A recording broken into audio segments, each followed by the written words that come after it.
বন্ধুরা, আজকে ভিডিওতে আপনাদেরকে দেখাবো কিভাবে আপনারা টিকটক ভিডিও ডিলিট করবেন।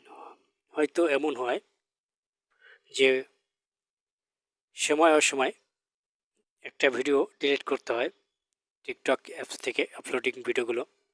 অনেকে জানে না যে কীভাবে ডিলিট করবে। আজকের এই ভিডিওতে আমি সেটাই দেখাবো। তাহলে চলুন ভিডিওটা শুরু করি। প্রথমে আপনাদেরকে টিকটক অ্যাপসে যেতে হবে ভিডিওটি ডিলিট করার জন্য। টিকটক অ্যাপসে গিয়ে আপনাকে প্রোফাইল অপশনে যেতে হবে।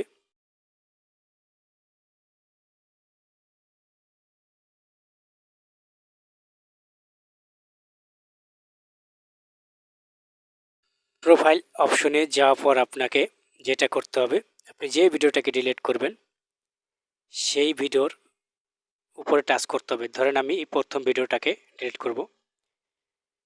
যে ভিডিওটা ডিলিট করবেন সেই ভিডিওর উপরে টাচ করবেন।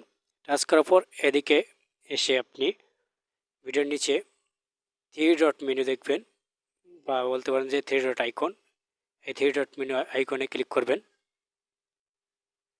এই থ্রি ডট মেনু আইকনে ক্লিক করলে আপনাকে পরবর্তী একটা পেজ নিয়ে আসবে।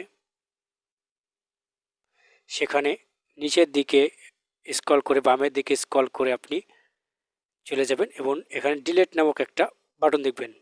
সেই ডিলিট নামক বাটনে ক্লিক করবেন। ক্লিক করার পর এখানে ডিলিট অ্যান্ড রি এডিট এই অপশনে ক্লিক করে দেবেন। তাহলে আপনার ওখান থেকে একবার পুরো ভিডিওটাকে সরিয়ে নিয়ে আসা হবে।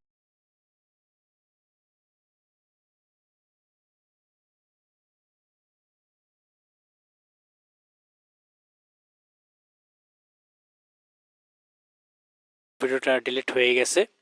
তাই বন্ধুরা, ভিডিওটা দেখে যদি আপনার একটু ভালো লেগে থাকে বা উপকার হয়ে থাকে, ভিডিও নিচে লাইক বাটন দেখবে লাইক করে দেবেন, কমেন্টে মতামত জানাবেন, শেয়ার বাটন ক্লিক করে ফেসবুকে শেয়ার করে দেবেন, সাবস্ক্রাইব বাটন ক্লিক করে ডান পাশে বেল বাটন আছে সেখানে অল নোটিফিকেশন অন করে দেবেন পরবর্তীতে এই ভিডিও পাওয়ার জন্য।